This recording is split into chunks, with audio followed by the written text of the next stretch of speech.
Hi, Awaken Life family. So good for you to join me right now.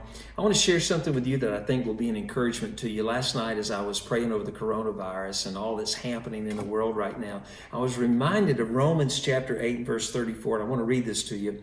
It says, "It is Christ who died and furthermore is also risen, who is even at the right hand of God, who also makes intercession for us." Now think about that.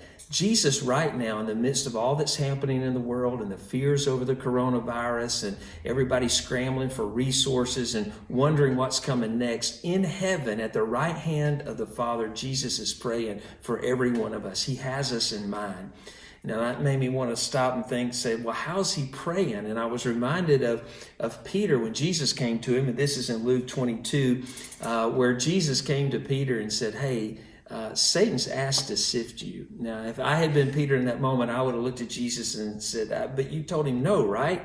But Jesus didn't tell him no. Actually, Jesus didn't even give him time to respond because Jesus knew things were coming and he knows that things are going to come in our life. Jesus simply said, hey, Satan's asked to sift you, but I have prayed that your faith will not falter.